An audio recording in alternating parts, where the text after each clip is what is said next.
Hola amigos, ¿cómo están? Estamos transmitiendo en vivo desde la Ciudad de México. Esto es Hablemos Derecho. Mi nombre es Oyexin Chacón. Y bueno, recuerden ustedes que Hablemos Derecho es el órgano de difusión del Programa Nacional de Asistencia Jurídica, que es una fundación que brinda asistencia legal gratuita o a muy bajo costo a personas en situación de vulnerabilidad. Eso hacemos todos los días en los juzgados de la Ciudad de México y en muchos otros más.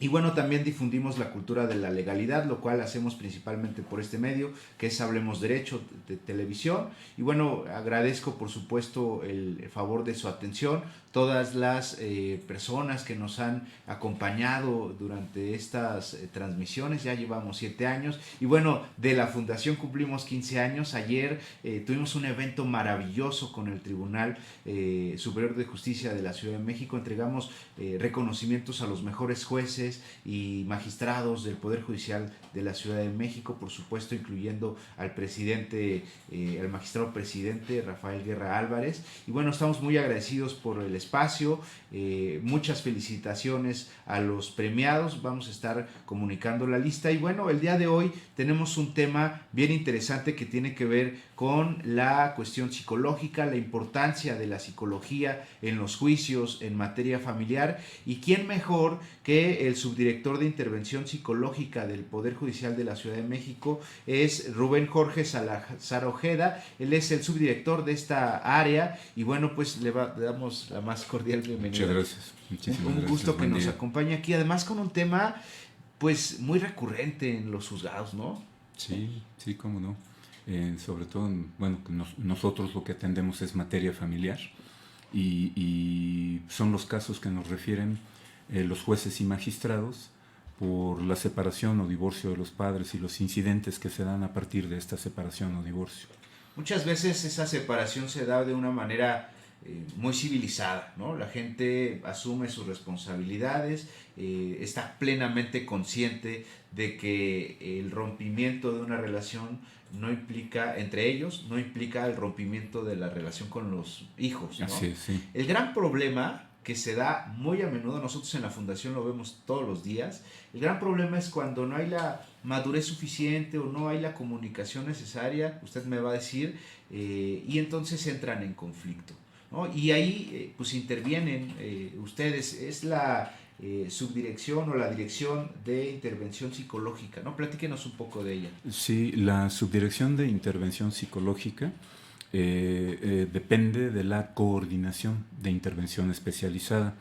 Esta coordinación tiene a su cargo el Centro de Convivencia Familiar Supervisado, tiene a la Dirección de Intervención y Evaluación Psicológica, y en esta dirección hay estas dos subdirecciones, que es la de evaluación y la de intervención. Además, en la coordinación recientemente está el área de trabajo social. En esta subdirección de intervención hay dos áreas. Una es la de asistencia técnica y la otra es la de intervención psicológica.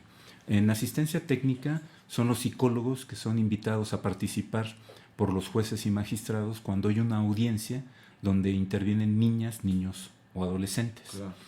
Se puede solicitar la participación de un psicólogo o psicóloga para que demos una opinión técnica al señor juez o a los señores magistrados. Es el caso de los temas de guardia y custodia o de visitas y convivencia incluso, en donde hay disposición legal que previo a que se resuelva una cuestión de ese tipo, pues evidentemente tiene que haber una escucha de los niños, ¿no? O adolescentes. Así es. Y entonces van con el juez, normalmente está presente el Ministerio Público y un representante del menor, y bueno, por supuesto, alguno es un psicólogo, puede ser, o trabajador social del área de intervención psicológica. En nuestro caso, asistencia técnica. en asistencia técnica son específicamente psicólogos. Solo psicólogos. Solo psicólogos. Okay. Por parte del DIF, que es el asistente del menor, a veces van psicólogos o trabajadores sociales, sí, por parte de ellos, sí. Y bueno, en esas pláticas nos invitan para observar, dar contención a las niñas, a los niños, a los adolescentes, en situaciones en las que ellos están muy estresados, con mucha ansiedad, porque llegan a un lugar donde van los citan para platicar y ellos no saben de qué se trata. De repente la familia les informa algunas cosas y esto genera muchísima ansiedad en los niños. Entonces, parte del trabajo de mis compañeras psicólogas y psicólogos es llegar, platicar con el niño, tratar de bajar esa ansiedad, contenerlo, prepararlo para la plática, y ya que esté preparado para esta plática con el juez, con el magistrado, bueno, pues entonces se llevará a cabo. Nosotros estamos dentro de ese espacio donde se lleva a cabo la plática para participar en esta escucha y tener una opinión en caso de que el señor juez o el magistrado así lo solicite. Claro, y bueno, pues normalmente es la oficina del juez o del magistrado. Así es. Es un lugar, en los juzgados familiares de la Ciudad de México, pues, con cristales, es abierto. Así es. Algunos jueces tienen hasta muñequitos y Uh-huh, cosas así, sí, para que los niños se sientan más cómodos, ¿no? Sí, han acondicionado sus espacios con estos, pues con estos instrumentos, con estos juguetes para generar una atmósfera un poco más cálida, ¿no? Más infantil, para que se sientan un poco más relajados los niños. Claro, es muy complicado para los menores ir a este tipo de pláticas. Sí, se escucha a los niños, a las niñas, para saber cómo se sienten en estas interacciones que tienen con el papá, con la mamá, precisamente porque es en casos que se han complicado muchísimo, que ya tienen muchos años y que no han logrado un acuerdo, que no han logrado resolver la problemática que tienen estos dos padres. Entonces, a veces los dos quieren lo mismo, los dos quieren tener la guarda y custodia, por ejemplo. A veces no se ponen de acuerdo para las visitas y convivencias. Entonces, se necesita conocer cómo está el niño, cuáles son las condiciones, qué es lo que opina, qué piensa, para tener un acercamiento. Y en algunos casos consideran los jueces y los magistrados que es necesario que asistan al proceso terapéutico que ofrecemos en la institución. Que es la otra área, ¿no?, de intervención. La de intervención psicológica, que es la otra parte de esta subdirección, en donde, bueno, si ya ven que hay necesidad de que las niñas, niños y adolescentes o los adultos vayan a un proceso terapéutico con nosotros para tener mayores elementos de prueba para sus resoluciones, los envían con nosotros. En el área de intervención, los procesos terapéuticos para niñas, niños y adolescentes son terapias individuales que tienen una duración de 14 semanas, van una vez a la semana y la duración de la sesión es de entre 50 y 60 minutos. Con los adultos, las sesiones terapéuticas son grupales, son de hora y media y son durante 10 semanas, una vez a la semana. ¿Grupales son los dos papás y los niños? No, ¿O nada más los papás? son los adultos que están dirimiendo estos juicios, pero no juntamos a las partes, van en diferente día, en diferente horario. Okay. Los niños y los papás trabajan por separado. Me refiero a grupales que reunimos a 3 mujeres y 3 hombres de diferentes casos, donde conformamos los grupos y que los atienden una de las terapeutas, de las psicólogas que están en el área, a estos grupos durante 10 semanas. Eso está muy interesante porque hay la percepción de que no están solos, no son los únicos, Así que es un problema a veces común, ¿no? Sí, la idea es esa, que en este proceso donde todos escuchan lo que está sucediendo en la problemática de su compañero o de su compañera, se dan cuenta de que hay cosas por las que ellos no han atravesado, hay cosas por las que ellos no quisieran atravesar. Hay situaciones que han sido muy complejas. Esto sirve mucho en esta escucha que se da en el grupo, no solamente el trabajo terapéutico que hacen las psicólogas, los psicólogos, sino que muchas veces la reflexión parte también de lo que escuchan de estos mismos usuarios, y con estas reflexiones a veces lo que ellos hacen es llegar a acuerdos y tratar de resolver sus casos para no extenderlo innecesariamente y que tengan situaciones mucho más complejas, tanto con los niños como con ellos. Muy bien, me parece excelente. ¿Cuáles son los principales problemas en este tipo de casos? En el derecho familiar encontramos, bueno, sucesiones, por supuesto, divorcios, guarda y custodia, visitas y convivencias, bueno, en otros procesos, en oralidad, está el tema de pérdida de patria potestad, reconocimiento de paternidad, cosas de ese tipo. Pero, ¿cuáles son los principales problemas que les llegan a ustedes? ¿Por qué creen que haya tantos conflictos en materia familiar y que necesiten una intervención psicológica? Bueno, lo que las partes demandan regularmente es pensión alimenticia, visitas y convivencias y guarda y custodia.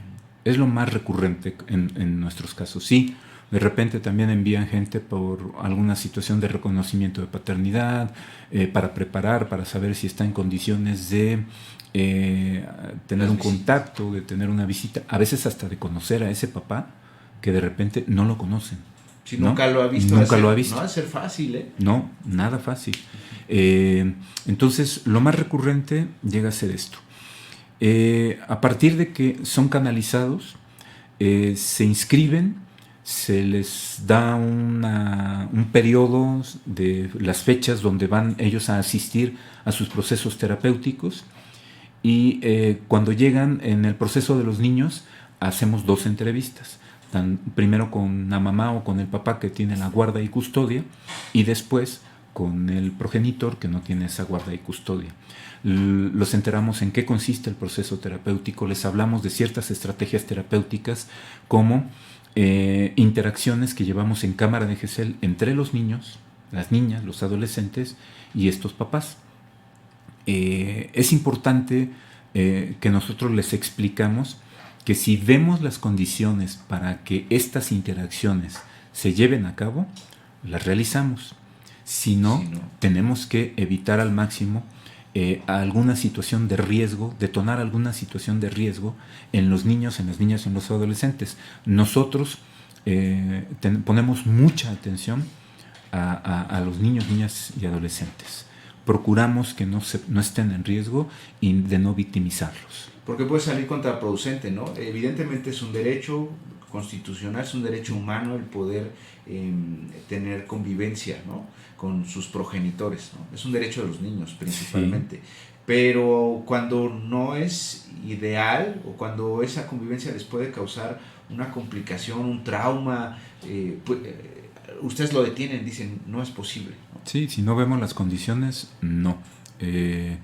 Esto es muy importante, y también les aclaramos, no hacemos convivencia, son interacciones terapéuticas en donde a partir de estrategias lúdicas, de dibujos, de algunas técnicas que mis compañeras psicólogas, a partir de que conocen a su consultante, que es esta niña, este niño, este adolescente, y que han compartido parte de esta historia, ellas eligen la estrategia, la técnica que consideran más adecuada para que pueda haber esta interacción entre estos niños y estos papás.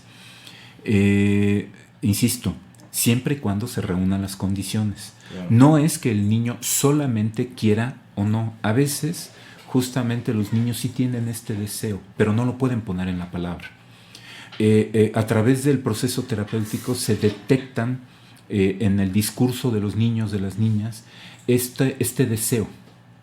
Y antes de llegar a esa interacción, platicamos, se la proponemos al niño. Si el niño está dudoso, le decimos que lo puede pensar. Lo platica con su mamá, lo platica con su papá, depende con quién tenga la guarda y custodia. Y entonces pasan pues diversas cosas. A veces el niño llega o la niña ya reafirmando que sí, que quiere llevar a cabo la interacción, o a veces dicen que siempre no. Claro. De todas maneras, le preguntamos que si con ese papá o mamá con quien vive sí quiere llevar a cabo la interacción. Esto ayuda muchísimo, y si nos dicen que sí, la llevamos a cabo, y esto ayuda muchísimo porque, número uno, conocen el espacio donde se va a llevar a cabo la interacción. Que eso es muy importante porque ya no es algo nuevo, ¿no? Exacto, claro. No es algo desconocido. Exacto. Que puede generar temor, que puede generar incertidumbre. Luego, se va a reunir con esa mamá o con ese papá que aunque lo vean todos los días y vivan juntos, no saben a qué se van a enfrentar. Entonces, conocen el espacio, se dan cuenta que van a jugar, se dan cuenta que está controlado el espacio, que las psicólogas, su psicólogo, los cuida, está atento a todo lo que acontece en esa interacción y promueve la participación. Incluso algunas dudas o preguntas que los niños tienen en relación a este papá o a esta mamá, ahí mismo, si ellos se atreven, si se sienten en confianza, la pueden abrir en el entendido de que nosotros vamos a cuidar que esa respuesta sea cordial, respetuosa, que no vaya a haber una recriminación, un reclamo, una situación que el adulto no sepa manejar o no pueda manejar. Claro. Del otro lado, evidentemente, de ese espacio de interacción, estamos desde la coordinadora en algunas ocasiones, el director en algunas ocasiones, la jefa de la unidad de terapia para niñas, niños y adolescentes y su servidor. Estamos observando, incluso a veces también llegan a participar, no siempre, cuando tienen el tiempo y quieren conocer alguna precisión respecto a la interacción, las terapeutas que están llevando el proceso terapéutico de los adultos, de esos dos papás, por separado, insisto, nunca están juntos. Nunca se juntan porque luego puede salir peor, ¿no? Sí, en terapia no. Otra de las estrategias que utilizamos tanto en el área, en la unidad de adultos como en la de niñas, niños y adolescentes, es que promovemos pláticas de acercamiento entre las dos partes. Resulta que o se dejaron de hablar o la comunicación es muy mala. O alguien ejerce una influencia tan fuerte que no permite que dialogue con el otro, ¿no? Exactamente. Entonces los invitamos, les explicamos que no somos abogados, que nos manejamos en un marco jurídico, pero que no somos abogados, que no se trata de venir a hacer un recuento de todas las cosas que se hicieron y a reprocharse, porque para eso, pues ya sabemos, ya leímos el expediente, ya fuimos a pláticas en audiencias, claro. Ya los entrevistamos, ya incluso algunos ya pasaron por el área de evaluación y en algunos casos conocemos los resultados de las evaluaciones o nos vamos a informar de los resultados de las evaluaciones. Buscamos todos los elementos que nos ayuden a armar todo este contexto de esta problemática que se está viviendo en cada uno de estos casos. A veces no asisten a las entrevistas. Bueno, estas son las estrategias que utilizamos antes de llegar a esa plática.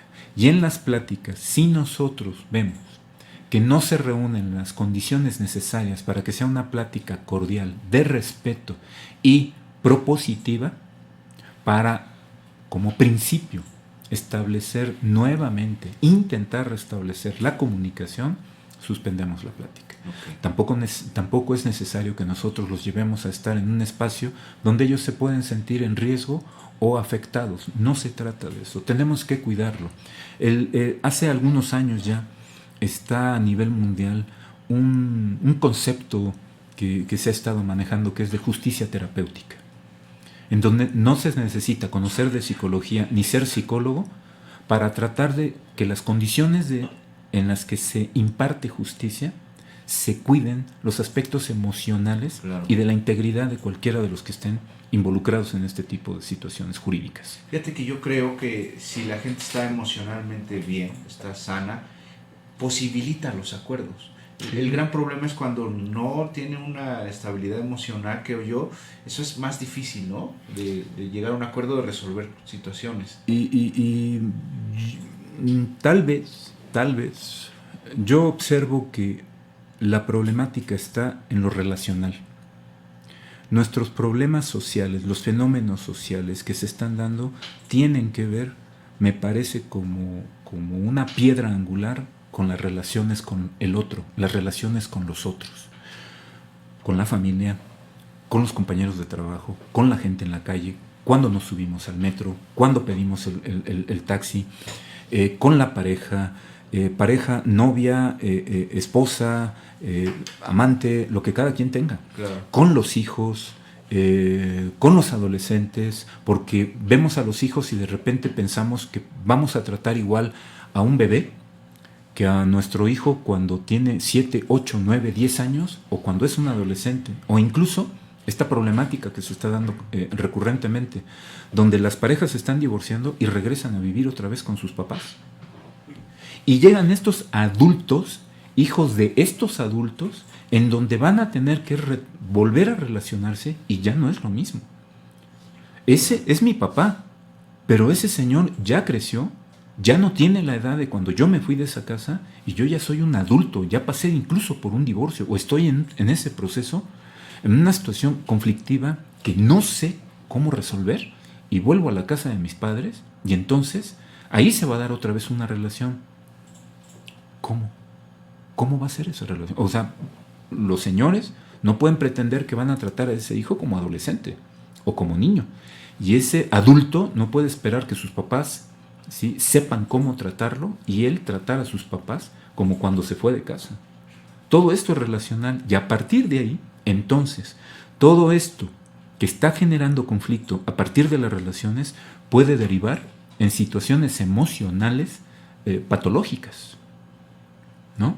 Depresión, ansiedad, angustia, estrés o somatizar. Una serie de enfermedades que cuando no le hacemos caso a lo emocional, el cuerpo dice, tiene que reaccionar, lo deposita ahí para que se le haga caso, para que se ponga atención. Sí, el clásico ejemplo de que la gente se siente enferma por algo, va, lo revisan, pues no tiene nada y resulta que es algo emocional, sí, ¿no? Sí, cada vez más se está poniendo atención por parte de la medicina en los aspectos emocionales. Cada vez más médicos se están involucrando en la psicología, en la psiquiatría, en todo lo emocional. Es muy importante entender que somos una gestalt, estamos integrados, somos un todo. El alma, el espíritu, la psique, la mente, o como cada quien le quiera llamar, no está por su lado y el cuerpo por otro lado. Es una sola cosa, ¿no? Está integrado este cuerpo, decía Freud que antes que nada el yo es corporal. Ese cuerpo, ahí dentro de ese cuerpo está contenido lo que cada quien le quiera, como cada quien le quiera llamar, ¿no? Cada quien, y no nos tendríamos por qué pelear, ¿sí? Esto también nos lleva a pensar en lo multireferencial, en lo multidisciplinario. Ya la problemática que se vive, la drogadicción, problemas alimenticios, alcoholismo, los problemas relacionales, ya no se pueden atender solamente por un profesionista, por un especialista. Se valen de 2 o 3 especialistas para atender cualquiera de este tipo, sí, de manera integral este tipo de situaciones. Entonces, a veces, por ejemplo, lo que más les interesa a los papás es que los hijos vayan bien en la escuela. Si hay un problema en la escuela, es cuando ponen atención. Si la directora, la miss, la prefecta, alguien en la escuela llama a los papás porque les dicen solo que el hijo tiene, hasta entonces. Y el problema es conducta o aprendizaje. Y entonces piensan que el niño o la niña es tonta. No, de ninguna manera. No son tontos. Nadie es tonto. Es que traen algo, ¿no? Están en lo emocional, está ahí atorado. Yo les pongo este ejemplo. Imaginemos que comemos algo descompuesto y que cada uno en nuestras diferentes áreas de trabajo, ¿sí?, empecemos a tener un retortijón, un dolor, empecemos a sudar y tenemos que venir a la entrevista. Perdón, se va a notar en la cámara. Yo no voy a estar a gusto o usted no va a estar a gusto, claro. Se va a sentir incómodo. Va a ser un esfuerzo por sentirse bien. Pero de eso a que las cosas salgan como esperaban, a lo mejor no es así. Nos sentimos mal. Sí, las cosas. No es lo mismo, claro. Ahora pensemos en un atleta que pase por lo mismo. Tiene una competencia, ¿sí?, para calificar a panamericanos, por ejemplo. Y entonces se siente mal del estómago, ¿sí? ¿Cómo va a ser su rendimiento? Bueno, si ese mismo atleta acaba de terminar su relación, sabe que está en un juicio, lo están demandando, se tenía que haber presentado y tiene la disyuntiva de presentarse a la competencia o ir al juzgado ese mismo día, y él se le ocurre ir a la competencia, ¿cómo va a estar su rendimiento? Bueno, estos niños que saben que su mamá y su papá ya no viven en la misma casa, a veces ni siquiera les explican por qué, pero ya no están mamá y papá, saben que cuando mamá y papá se habla de mamá o papá, o cuando se ven mamá y papá, ni se hablan, se ven feo, o se dicen cosas, se ofenden, ¿no? Se agreden. ¿Cómo van a estar bien estos niños? para rendir en lo que están esperando los demás que rindan en la escuela. ¿Cómo? Claro. ¿Cómo podemos disasociar, ¿sí?, esta parte cognitiva de la parte emocional? ¿Cómo? Pues tratando de dejar, digo yo no sé, tratando de dejar a un lado los problemas y la pregunta del millón es, pues cómo evitar que esos problemas, dificultades, no incidan, no dañen a los hijos, ¿no? Y lo más importante, o lo que nosotros estamos tratando de que se reflexione, es un punto fundamental: la comunicación. Lo que está deteriorado, lo que se rompe, lo que se maltrata, lo que confunde, es la comunicación. Mala comunicación, rompimiento del diálogo, pleito que se confunde con discusión, cuando no se quiere discutir porque se confunde con pleito, cuando no se buscan otros caminos, otras puertas que nos ayuden a tener una mejor comunicación, cuando no se recurre a instancias, a profesionales, a ayuda que pudiera posibilitar formas diferentes de abordar la comunicación. Entonces, somos el único ser hablante, somos el único ser que tiene comunicación, un lenguaje, y de repente ahora no nos queremos hablar, ¿no? Todo lo quieren, por ejemplo, ahora las situaciones complejas y delicadas de los hijos, como los señores no se hablan o acabaron muy enojados, entonces todo lo quieren arreglar a través del WhatsApp, del correo. Hay quien dice, a través de mis abogados yo no tengo nada que hablar con el señor o con la señora, y cuando quieren establecer alguna comunicación porque algo muy importante está sucediendo con sus hijos, dicen por WhatsApp o por correo, ni siquiera por una llamada telefónica. Sí, es muy impersonal, ¿no? ¿Sí? Y entonces vienen las interpretaciones. Yo no entiendo esas interpretaciones. Escriben algo y me habló feo, pero ¿cómo? Si ni siquiera le habló, nada más lo escribió. Y luego las faltas de ortografía. Sí, de eso ya mejor ni hablamos. Claro que sí. De eso mejor ya ni hablamos. Entonces, ¿cómo puede de algo que es tan importante como los hijos? Porque yo he escuchado que todos cuando llegan dicen, no, yo vengo aquí porque lo más importante son mis hijos, pero no se quieren hablar. Claro.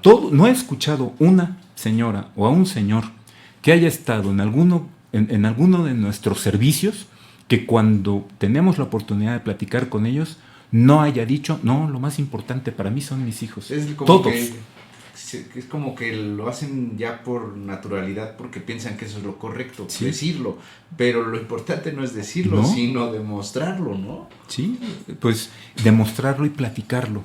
Los niños, otra cosa que les decimos, por favor, los niños se dan cuenta, o sea, por favor, sí, no subestimen la inteligencia de los niños. No, son súper listos. Claro. Súper listos. Entonces, ellos se dan cuenta que hay un problema y que los papás ya no están juntos, pero no se habla. Cuando algo no se habla, ¿sí?, entonces viene la imaginación. Y yo todavía recuerdo a mis profesores que decían, es mucho más peligrosa la imaginación, porque todo lo que podemos imaginar supera la realidad, pero por mucho, y a veces no tiene nada que ver con eso. Y otra cosa que sucede, que se dice en psicología, lo que no se dice, se actúa. Y esa parte de la actuación tiene que ver también con eso que mencioné hace rato, lo que se somatiza. Lo que no se habla, lo que no se dice, lo que no se comunica, se dialoga, enferma. Es una forma de actuarlo, de llevarlo a lo material, al soma, al cuerpo. Claro. Oye, qué interesante está esto, no sé cómo andamos de tiempo, pero yo creo que hay muchas cosas todavía que decir. ¿Cómo favorecer el tema de comunicación? Nosotros cuando llevamos a la gente, a los usuarios, nuestros usuarios, nuestros beneficiarios, y vemos a la contraparte, siempre intentamos llegar a un acuerdo, ¿no? Creo que es la mejor forma de resolver las controversias, pues, tratando de decir, mira, tú no importas, tú tampoco, importan los niños, ¿qué hacemos, no? ¿Cómo resolvemos esta situación? Pero ¿qué pasa cuando una de las partes, actora o demandada, se cierra, se niega? O hay esos abogados que le dicen, no, vamos a ganar, yo te prometo tal cosa. o la influencia externa de la familia, los abuelos, los padres, los amigos, las amigas, cómo hacer que esas cosas no afecten la comunicación entre los interesados. Cómo evitar que la gente se vea influenciada de manera negativa en este tipo de temas, y cómo tener la suficiente fortaleza emocional para dejar a un lado esas influencias que, bueno, si la mamá, el papá le dicen una cosa, pues es la mamá, el papá, normalmente le piensan que es correcto, pero a veces no lo es. ¿Cómo evitar que no se ejerza una influencia determinante en las decisiones que afecten la resolución de los conflictos?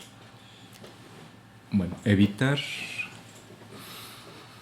No lo vamos a poder evitar. El ser humano es conflictivo.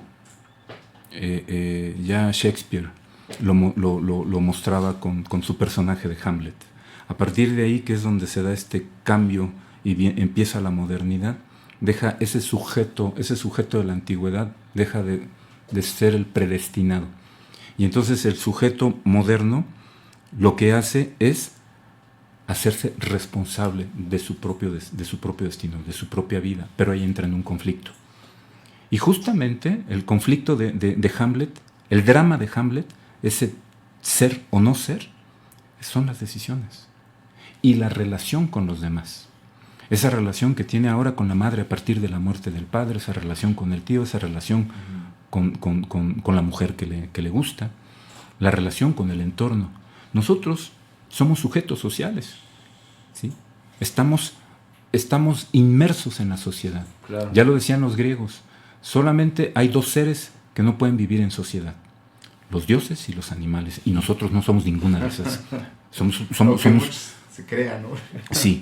Entonces, en esta necesidad de vivir en sociedad tenemos que relacionarnos con los demás, y tenemos una libertad de pensamiento. Hay muchísimas cosas que nos diferencian, y eso es lo importante. Yo creo que tendríamos que aceptar la diferencia, no negar la diferencia. Somos diferentes, pero eso no tendría por qué apartarnos, al contrario, tendría que complementarnos, no entrar en discusión. Eso es muy complicado, pero eso que somos lo llevamos a la relación de pareja, y entonces ahí a veces ya no se da el tiempo para conocernos. Y entonces cuando ya se viven juntos es cuando empiezan a surgir esas cosas que no se observaron o que se pasaron por alto cuando inició la relación. No, además al principio todas las relaciones son bonitas, todo es bello, están enamorados, sí, cosas así, pero después ya viene la realidad, ¿no? La gente deja de fingir, ¿no? Porque la gente finge mucho y deja de fingir, entonces ya se muestran las cosas como son. Y en nuestras estrategias lo que hacemos es justamente... No abogados, no somos abogados, por lo tanto no atendemos aspectos legales. No familia, los que tienen el problema, los que tienen a los hijos son esta señora y este señor, y ellos son los que tienen que responsabilizarse de lo que está sucediendo. Entonces con ellos son a los que invitamos, con los que reflexionamos, con ellos es con quienes compartimos los modelos terapéuticos que hemos hecho. Con ellos es con los que en esos grupos hacemos la reflexión para que ellos asuman la responsabilidad y el compromiso. No es el señor juez, no es el abogado, no son sus papás, no es el psicólogo, porque entonces estaríamos cada vez buscando más espacios con mayores personajes, con más personajes a quien echarle la culpa de lo que me pasa. Claro. Y entonces volveríamos a este destino en donde parece que todos tienen el poder de decidir sobre mí. Y entonces yo me tengo que dejar al libre albedrío de los demás, y todos deciden por qué es tan triste y lamentable mi vida. Y no. Esta es una de las reflexiones que creo que se logra en muchos de los casos, no en todos, pero en muchos casos, que llega a confrontarlos con esa problemática. Y hemos tenido la fortuna a través del trabajo de que hemos logrado un alto porcentaje de pláticas en estas estrategias que nosotros hacemos. Y el punto principal es que reconozcan la importancia de que se hablen, se comuniquen, porque ese niño y esa niña necesitan que resuelvan cosas importantes para ellos, que les pongan atención, que reciban ese amor que necesitan sus hijos. Y la comunicación es un acto de amor. Así tendrían que vivirlo, así tendrían que verlo. Porque esos hijos van a aprender de esa relación, pues cómo relacionarse en el futuro. Claro. Ellos van a querer tener una pareja. Y lo que están aprendiendo es esto. Y si lo que ya van a aprender es llegar a tener hijos y después de dejar de hablarse, esto es lo que se va a seguir reproduciendo. Lo va a repetir el patrón, ¿no? Sí, se va a seguir reproduciendo. Y los niños, y con el trabajo de los niños, lo que hacemos en este modelo es que ellos puedan reconocerse como protagonistas de su propia historia. A estos niños, la abuelita, el abuelito, la mamá, el papá, el tío, los hermanos, los maestros, el carnicero, el cartero, los amigos, les han contado su historia. Les dicen cómo es su papá, cómo es la mamá, qué es lo que han hecho, cómo es que vivieron, cómo es que llegaron. Y eso sí les platican, si no ellos lo van construyendo como pueden. Y estos niños llegan al proceso terapéutico con un rompecabezas donde ellos no se ubican. ¿A quién le creo, no? Saben de mamá, saben de papá, pero no saben que esa historia ellos también la pueden contar y que ellos son protagonistas de esta historia. Entonces, la idea es situarlos en los diferentes puntos para que los vuelvan a recorrer y que se den cuenta que hay otros lugares donde se pueden colocar y ver esa historia de un lugar diferente y que por lo tanto la pueden ver y contar diferente y que ellos están y son parte de esa historia. Eso es lo que estamos haciendo. Esto lo compartimos con los adultos porque los padres son facilitadores de los procesos terapéuticos y platicamos con ellos para hacerles saber por qué es por lo que está atravesando su hijo o su hija. Muy bien, ya estamos por terminar el programa. Muchas gracias. Pero me gustaría que antes de irnos nos diera algunas recomendaciones, así muy puntuales, muy breves. Yo sé que son muchísimas cosas las que podrían decirse, pero recomendaciones para los padres. Si algún adolescente está viendo esto, a lo mejor alguna recomendación para ellos también. Para los abogados, por favor, a veces el abogado entorpece más el proceso que cualquier otra cosa, ¿no? Que incluso que las mismas partes. ¿Qué podríamos decirle? Yo creo que en términos generales, ya sea la profesión que sea, para los adultos, para los jóvenes, para los niños, esto en lo que he insistido, la comunicación, es muy importante que restablezcamos la comunicación, que nos acerquemos a platicar. Eso, si se puede volver a esas pláticas de sobremesa, a buscar un espacio para platicar, para escuchar, y esto es muy importante, escuchar. Cuando conversamos con los papás, les decimos, les hablamos de lo importante que es que se comuniquen con sus hijos, y lo primero que... No, yo sí hablo con mis hijos. Sí hablan, pero escuchan. Porque estos niños, lo primero que manifiestan en el consultorio es que no son escuchados. Hay quienes dicen, es la primera vez que me escuchan. ¿De verdad? Sí. Y los papás creen que se están comunicando con sus hijos. No, les hablan a sus hijos, pero no escuchan a sus hijos. Y entre adultos no nos estamos escuchando. Hagamos un ejercicio. Vean cualquier programa de televisión de debate y escuchen cómo se hablan. Los profesionistas y la gente que tiene a cargo un micrófono se enciman, gritan, levantan la voz, ¿sí? No permiten escuchar, no se escuchan y no permiten que termine el otro de hablar. Eso está sucediendo en los diferentes espacios sociales. Esa es la forma en la que nos estamos comunicando actualmente.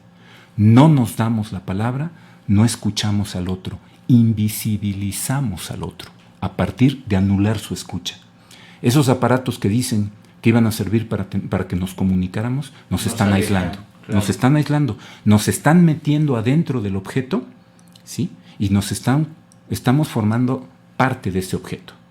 Pero comunicación, yo lo cuestionaría, ¿sí? No en todos, no en todo, porque no podemos caer en esas generalizaciones, pero se observa mucho. Es muy común, ¿no? Se está dando cada vez más. ¿Qué tip o qué recomendación le podemos dar a la gente para favorecer la comunicación? Y esto podría ser no para los temas psicológicos, sino la comunicación en general. Escuchar es una. Y no dar por hecho, no supongamos. Mejor preguntemos cuando tenemos alguna duda. Claro. Porque suponer a veces hasta ofende. Claro. ¿No? Es prejuzgar también. Sí, ¿no? es un prejuicio. Entonces me parece que si vamos a dialogar, pues quiero escucharlo, quiero que me permita también ser escuchado y que los dos podamos tener un intercambio de ideas. No me voy a pelear por sus ideas, voy a intercambiar y de esto podemos sacar la reflexión y esto es verdaderamente un aprendizaje, ¿no? Compartir ideas. Ahora pareciera que no queremos hablar porque si el otro dice algo que a mí no me parece que me tengo que pelear con él y no, ¿por qué? Claro. ¿Por qué nos vamos a pelear? Muy bien, muy bien. Yo tengo una regla ahí, no creo tanto en lo que dice la gente, me gusta más confiar en las acciones, ¿no? Le pongo más atención a la forma de conducirse, en un mundo en donde todo el mundo maneja su propia individualidad y no le importa a los demás, las acciones creo yo que son las que deberían hablar por sí mismas, ¿no? Sí, cómo no. Licenciado Rubén Jorge Salazar Ojeda, de verdad ha sido un gusto, un placer. Gusto es mío, y muy enriquecedor que se haya estado con nosotros. Qué amable, muchísimas gracias por la invitación, es un honor que me hayan invitado, gracias. No, pues cuando quiera, esta es su casa, nada más hay que ver ahí como con comunicación social, que nos lo manden de nuevo, la verdad es que estamos muy contentos, muy agradecidos que haya estado aquí. Muchísimas gracias, el agradecido soy yo. Y bueno, queridos amigos, esto ha sido todo, Hablemos Derecho, agradece el favor de su atención, quiero comentarles y agradecerles nueva cuenta la hospitalidad del Tribunal Superior de Justicia de la Ciudad de México, hoy Poder Judicial de la Ciudad de México, ya tenemos que acostumbrarnos a llamarle así, porque esa es la forma correcta. Por supuesto, a la Coordinación de Comunicación Social, que no solo cubrieron el evento de ayer en el tribunal, sino todos los jueves que nos toca Hablemos Derecho, están aquí al pie del cañón, siempre dándole la atención al invitado y por supuesto presente en las transmisiones. No me queda más que agradecer el favor de su atención, vamos a estar contestando los comentarios, las preguntas que hagan a lo largo del día, estaremos muy presentes, cualquiera se las pasamos aquí a nuestro invitado, al licenciado, y bueno, pues estamos a la orden. Esto ha sido todo, que tengan un excelente día.